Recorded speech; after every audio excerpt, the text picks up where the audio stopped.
sont un. La parole et le Père sont un. Et regardez, Colossiens chapitre 1, toujours verset 17 à 20. Il était avant toute chose et toute chose subsiste en lui. Vous voyez, Paul est en mission ici de nous dire que Jésus était au commencement. Jésus au commencement de toutes choses. Il était avant toute chose. Et toutes choses subsistaient en lui. Il est la tête du corps de l'Église. Il est le commencement, le premier-né d'entre les morts. Ha! Vous voyez, le premier-né d'entre les morts, le commencement. Ça revient encore. Dieu qui disait qu'il était le commencement. Jésus qui dit encore qu'il est le commencement. Paul est en train d'expliquer que, en fait, Jésus est le commencement parce que Jésus c'est Dieu. C'est la même personne. Afin d'être en tout le premier. Car Dieu a voulu que toute plénitude habitât en lui. Il a voulu par lui réconcilier tout avec lui-même, tant ce qui est sur la terre que ce qui est dans les cieux, en faisant la paix par lui, par le sang de sa croix. Il est avant toute chose. Il doit être avant toute chose. Tu dois le mettre avant toute chose. Quelle que soit la situation qui se passe dans ta vie, quels que soient les problèmes, quel que soit ce que tu fais face, mets d'abord Jésus en premier. Mets Jésus en premier. Il doit être avant toute chose. Amen. Amen. Maintenant, on arrive donc à la deuxième partie. Et la partie, c'est une question que je vais poser. Et puisqu'on n'est pas nombreux, chacun d'entre nous aura l'opportunité de répondre. Je crois qu'on a entendu ça à la caméra. Ok, la question c'est ceci. Comment est-ce que tu mets Jésus en premier dans ta vie? Alors, je vais vous donner l'opportunité de chacun va parler à son tour. Je vais vous laisser vous-même décider qui veut parler en premier. Mais si vous traînez trop, je vais choisir. Donc, comment est-ce que tu mets Jésus en premier dans ta vie? Okay, qui veut s'aventurer? On ne va pas donner de longues réponses. Vous savez, on peut s'expliquer très brièvement. Ok, Yvan. Yvan est le premier qui va répondre à cette question. Comment est-ce que tu mets Jésus en premier dans ta vie? En fait, c'est premièrement le consulter, genre à chaque fois que tu vas faire quelque chose. C'est-à-dire quand tu commences ta journée, prier. Et quand tu vas faire quelque chose de nouveau, prier et demander la direction. Et comme ça, tu es sûr qu'il est d'accord ou il n'est pas d'accord. Et c'est aussi suivre sa parole. Appliquer.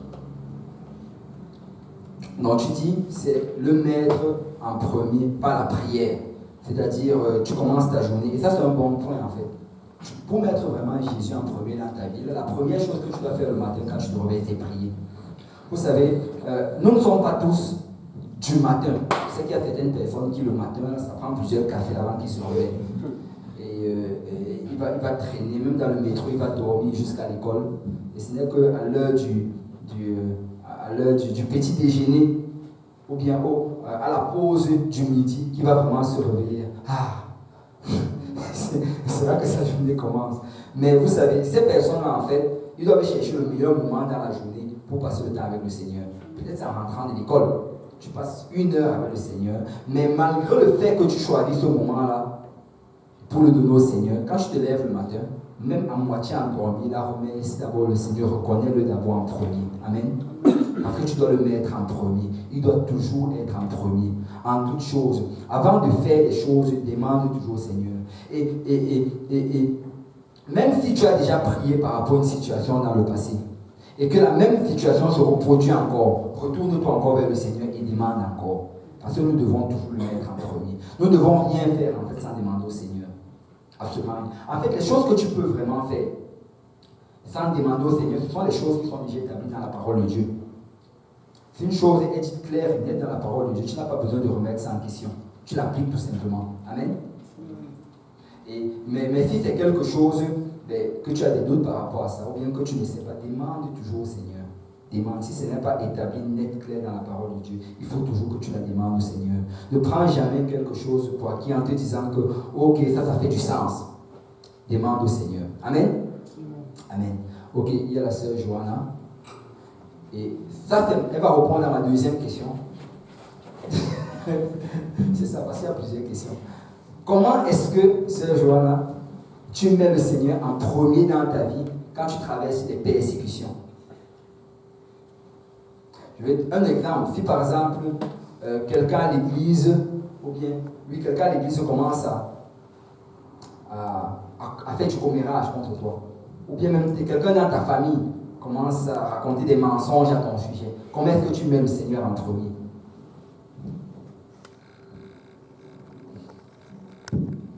On ne t'a jamais persécuté? Moi, je dirais que c'est en développant ma relation avec Dieu que j'arrive à un point où je cherche à voir comme lui, il voit. Fait que même à travers les persécutions, je me dis que Dieu, il sait qu'il est assis sur le trône, il est maître des temps et des circonstances.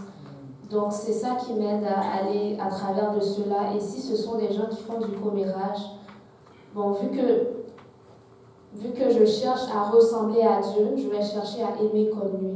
Et c'est vraiment en le laissant me transformer par la parole, par la prière, en passant du temps en intimité avec lui. Amen.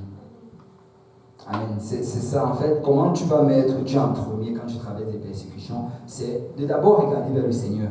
En premier, tu regardes vers le Seigneur. Tu ne regardes pas vers les situations, tu regardes d'abord vers Dieu. Regardez, Psaume chapitre 13. À partir du verset 1, la Bible dit, au chef des chantres, psaume de David, jusqu'à quand, Éternel, m'oublieras-tu sans cesse? Jusqu'à quand me cacheras-tu ta face? Jusqu'à quand aurais-je des soucis dans mon âme et chaque jour des chagrins dans mon cœur? Jusqu'à quand mon ennemi s'élèvera-t-il contre moi? Waouh! L'ennemi s'élève contre lui. Il ne va pas contre l'ennemi, mais il va vers Dieu. Seigneur, jusqu'à quand? Jusqu'à quand est-ce que ça va arriver? Regarde, réponds-moi, Éternel mon Dieu. Donne à mes yeux la clarté, afin que je ne m'endorme pas du sommeil de la mort. Afin que mon ennemi ne dise pas, je l'ai vaincu, et que mes adversaires ne se réjouissent pas si je chancelle. Moi, j'ai confiance en ta bonté. J'ai de l'allégresse dans le cœur, à cause de ton salut. Je chante à l'Éternel, car il m'a fait du bien. Waouh! Waouh! On le persécute, on l'attaque, on veut le tuer, mais il n'est pas en train de regarder vers eux. Il ne regarde pas vers ceux qui font le commérage contre lui. Il ne regarde pas vers ceux qui l'insultent. Il ne regarde pas vers ceux qui complotent contre lui. Mais il est en train de regarder vers le Seigneur. Et c'est comme ça que nous devons faire. Nous devons nous assurer de toujours regarder vers Dieu. Si quelque chose nous arrive, en fait, c'est parce que le Seigneur l'a permis. Rien ne nous arrive sans que le Seigneur nous permette. Nous sommes les enfants de Dieu, nous lui appartenons. Donc, quel que soit, même si ta soeur te persécute, même si ton frère raconte des mensonges à ton sujet, même si on te vole quelque chose, quoi qu'il arrive, c'est parce que le Seigneur l'a permis. Alors ne regardez jamais, regarde vers Dieu. Jusqu'à quand, Seigneur? Jusqu'à quand? Je te fais confiance, Seigneur. Je te fais confiance. Amen? Amen. Donc tu mets le premier tu mets Dieu en premier à travers tes persécutions, en regardant vers lui en premier. Amen? Tu regardes vers lui, tu ne regardes pas vers ton voisin. Alors, c'est qui va répondre à la prochaine question? Ok, bon. Mais attends, si on connaît la réponse, peut-être les gens ne vont pas vouloir répondre. Alors, peut-être c'est mieux que je pointe à la personne. C'est ça. Ok, la sœur Sifa. Comment, sœur Sifa, tu mets le Seigneur en premier dans ta vie quand tu es triste? Et tu ne vas pas me dire que tu n'as jamais été triste, parce que nous avons tous été tristes. Même le Seigneur a été triste. La Bible nous dit, quand il priait à Gethsemane, il a dit à ses disciples, mon âme est triste jusqu'à la mort. Donc si Christ était triste, ben toi aussi tu as déjà été triste. Comment est-ce que tu le mets en premier? Ben, quand je suis triste, je chante des cantiques de louange envers l'Éternel, parce que c'est ça qui me fortifie. Et ben, je prie à Dieu pour qu'il me donne la force. Mais le plus que je fais, c'est adorer Dieu et Dieu. Amen. Tu adores. En fait, à cette question-là, il y a beaucoup de réponses. Et vous savez, je crois que ce qu'on va faire, c'est que on va passer le micro. elle va choisir une prochaine personne, elle lui donne le micro, et la personne va dire ce qu'il fait quand il est triste. Comment est-ce qu'il met le Seigneur premier qu'il est triste? Parce qu'il y a beaucoup de réponses par rapport à ça. à cela. Et je crois que c'est intéressant de savoir. Parce que souvent, certaines personnes qui sont tristes, ils s'enferment dans leur chambre et ils ne veulent voir personne. Et souvent, ils pleurent. Après, ils dorment. Ils espèrent que la tristesse va juste passer. Mais ça, ce n'est pas la manière de mettre le Seigneur en premier. Mais je suis sûr que chacun d'entre vous, un certain moment, un jour, vous avez été triste et le Seigneur vous a impressionné de le mettre en premier. Et j'aimerais que vous me dites comment ça s'est passé. Alors, la sœur Sifa va passer le micro à la sœur Juliana.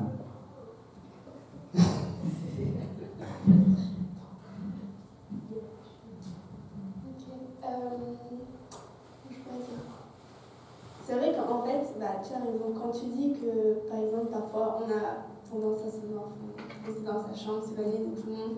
En fait, en vrai, c'est la première réaction que n'importe qui pourrait avoir. Mais quand on y réfléchit, quand on grandit vraiment avec Dieu, quand on essaie de chercher sa face, en fait, quand on est sensible, en fait, il te dit clairement qu'il faut combattre cela et qu'au lieu de rester seul ou t'isoler, justement, il faut comme faire l'inverse de ce que tu ferais en fait.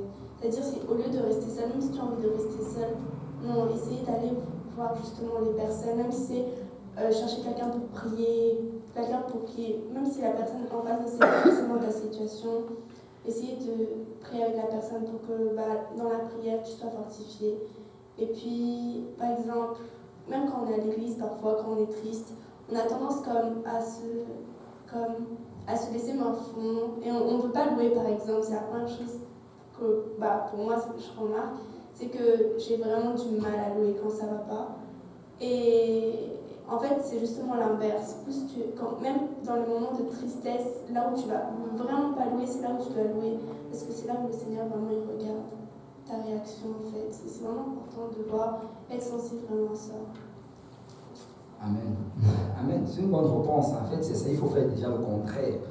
Et il ne faut pas marcher selon la chair, il faut marcher selon l'Esprit de Dieu. Donc, quand tu es triste, fais exactement le contraire de ce que l'ennemi veut que tu fasses. Et c'est déjà ça. Donc, Sifa, quand elle est triste, elle loue. Sœur Juliana, quand elle est triste, elle fait le contraire de ce que le diable veut qu'elle fasse. Et qui d'autre? David.